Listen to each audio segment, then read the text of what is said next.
Okay, hi everybody. Shh. Okay, well, I hope everyone had a good break, and I want to thank Senators Murray, Klobuchar, and Schatz for joining me.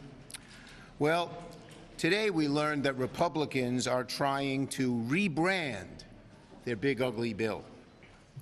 This bill is so wildly unpopular because it's at its very core, it's devastating to American communities, and Americans are already feeling it. So they're running away from it. So instead of trying to actually address what's hurting families, what do they want to do? Change the name. Hello? Changing the name isn't going to restore somebody's Medicaid. Changing the name isn't going to have those premiums not go up. Changing the name is not going to open the rural hospitals who are closing and laying off people. So it shows what a bubble they're in. And you know, the fact that Donald Trump says a big, beautiful bill is cutting Medicaid is showing the American people just what his values are. And they're not the American people's values. So Americans know damn well that these cuts to Medicaid and to ACA, they are big, but they certainly ain't beautiful.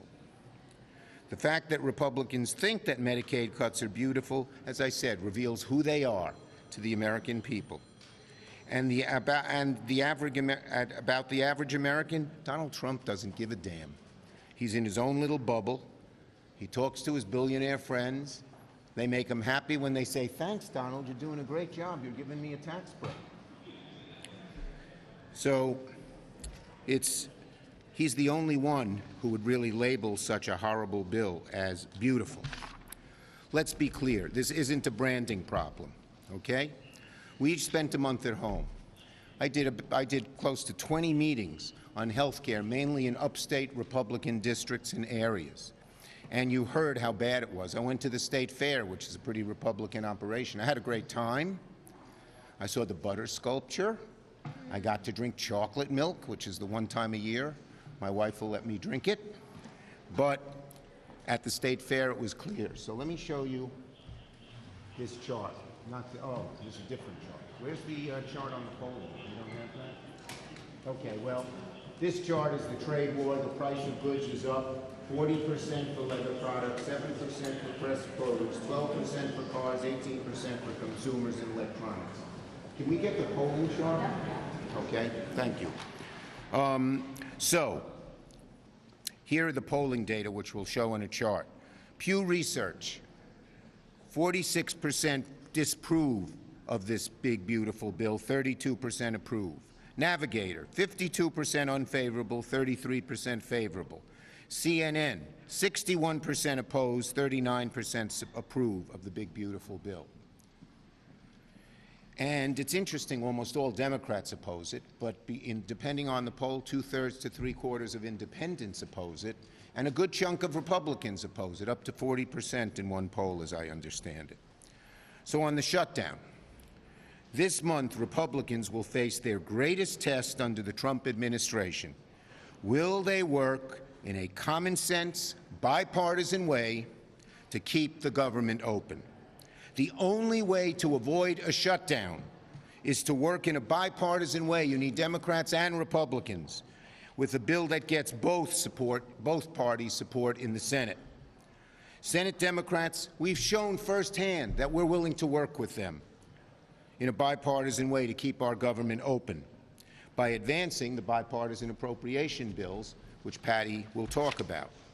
However, as we near the funding deadline, Republicans are once again threatening to go at it alone, heading our country towards a shutdown and making the health care crisis even worse. With Trump's attempt of so-called pocket rescissions, Republicans are prioritizing chaos over governing, partisanship over partnership, and their own power over the American people.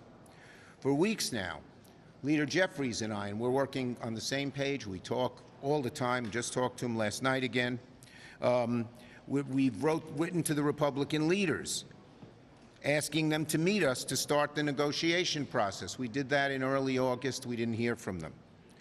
Weeks later, we wrote a letter asking them to meet with us to start negotiating. Again, nothing. nothing again. Crickets. We heard nothing. Time is short. Republicans need to stop trying this go-at-it-alone approach. They did that with the big, beautiful bill. Look how that's working out for them. Look how that's working out for them. Chart's not here yet. Okay. We don't want to shut down. We want bipartisan negotiations and a bipartisan bill. If Republicans want to keep the government open, they got to work with us. We need some action from Republican leaders showing that they're serious, that they want to prevent a shutdown by working with us. We Democrats are ready to get to work. Patty. Here it is. The star of the show. Look at this, 46-32, 52-33, 61-39. And I give my colleagues a lot of credit. We did over, I'm sorry, can't stop. We did over 300 events on health care. Every Democratic senator did an event in their state, I believe. So this message is sinking in. Patty. Well, less than a month until the next funding deadline, and here is the bottom line. Just as we have worked in a bipartisan fashion here in the Senate on fiscal year 2026 funding, Republicans and Democrats need to work together to fund the government with a short-term CR at the end of the month.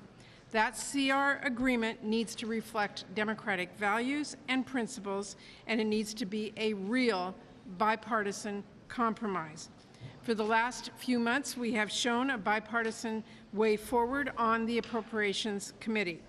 Democrats have shown that we are willing to work in good faith to write bipartisan funding bills that protect investments in education, life-saving research, and a lot more.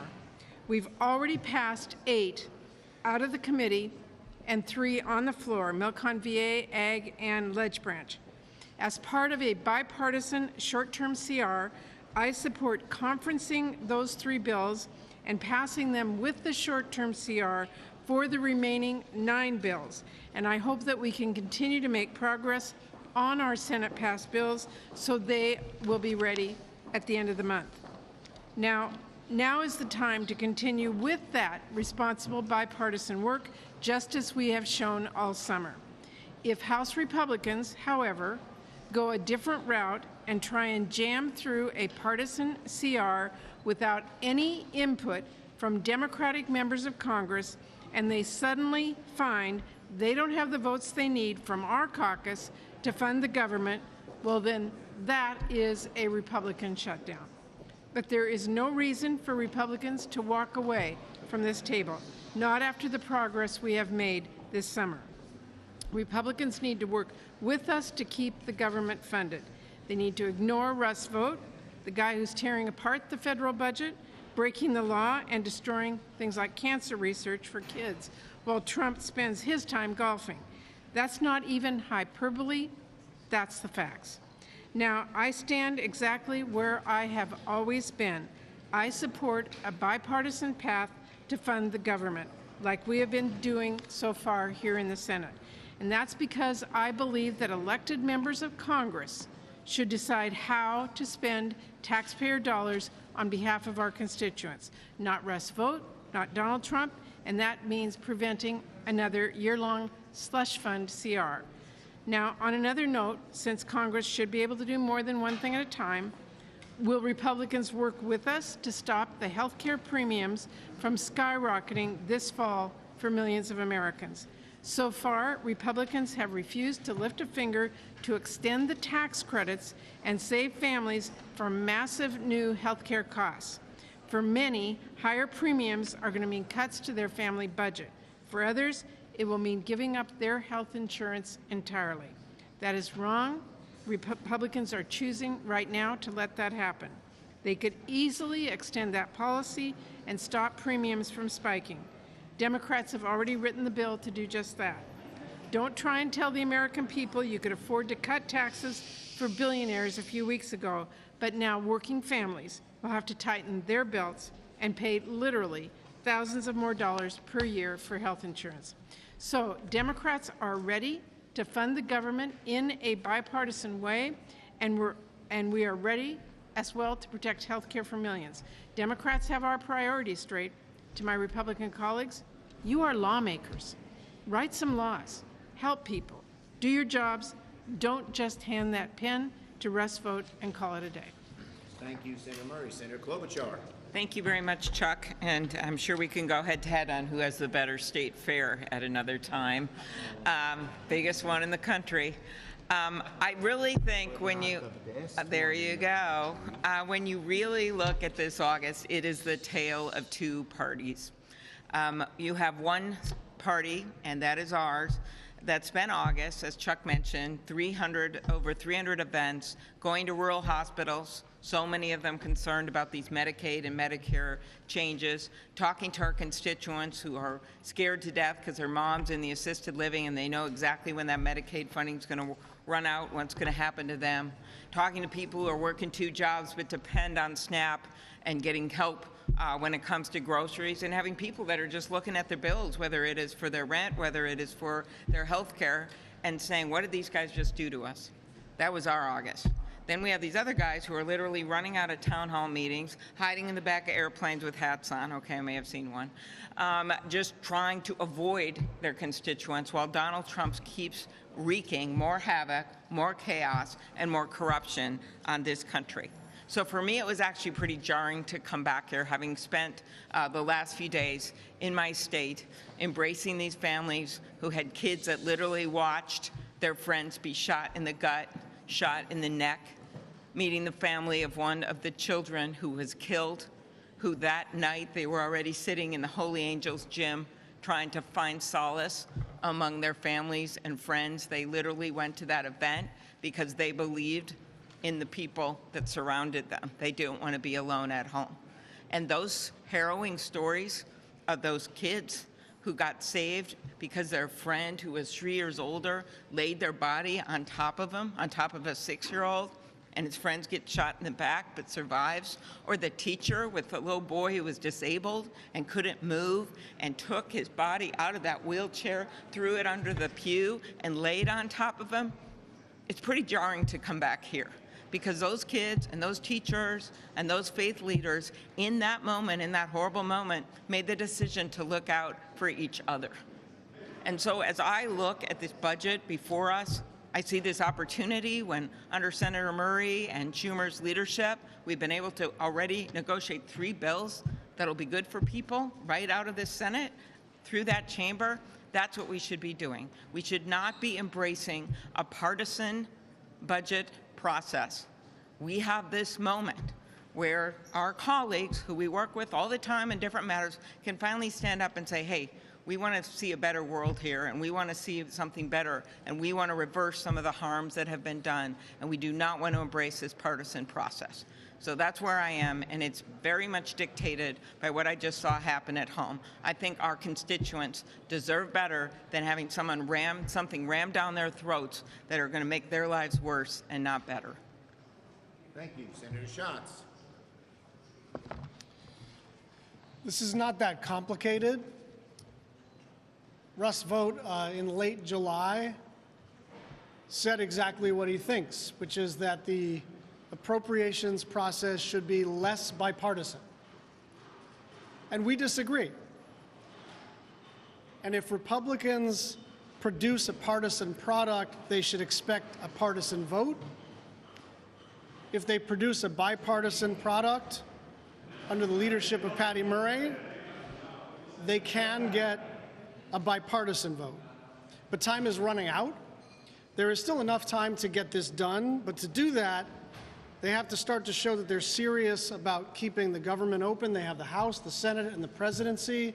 This is on them to initiate the process, and they haven't even scheduled a meeting with the key leaders to keep the government open.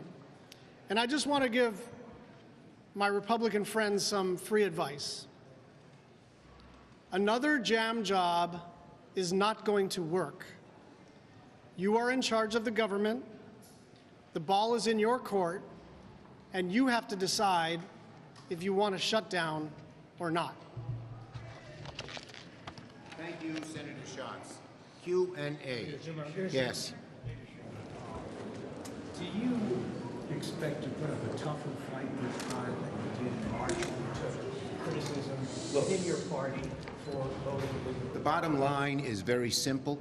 We Democrats want a bipartisan bill, and we are pushing the Republicans very hard to do it. We're on our front foot. We're unified. We're strong on health care. They're all divided and fighting with each other. Yes. Could I just add one thing that's different from back then? Donald Trump at the beginning of this year was 9 points up. He's 9 points under. And because of Chuck's work and others in our caucus, we have people who have risen to this moment like Governor Cooper in North Carolina and like Sherrod Brown in Ohio, and who are deciding to run because they believe they can win and they're patriots. And on the other side, you have people that are literally stepping out of the ring. And so it is a very different situation, and they know it. It's much different than last time. We are on our front foot. People now know, as Amy said, how bad Trump is. His numbers went from 52 to 43. We are unified, and we've been on the same message for months already, since the beginning of July, number two. And number three, we have seen that Trump and vote through pocket rescissions, which they just put forward, and all these other issues, don't really want to obey the budget process. Policy matter. Can Democrats agree to a government funding bill if the White House carries out this pocket rescission, or is that a red line for you? We need a bipartisan proposal to avoid a government shutdown. We are working on it. They are not right now. They're not talking to us. Yes. Then does a bipartisan proposal mean taking pocket rescission off the table? We need a bipartisan proposal where we have real input. Yes. No. Her.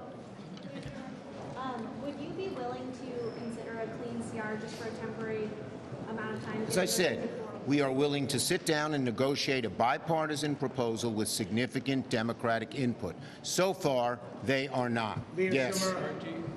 Why haven't you met with Mamdani yet? Are you planning on doing that? Plan to meet with them soon. Why haven't you endorsed it? Why haven't you endorsed it?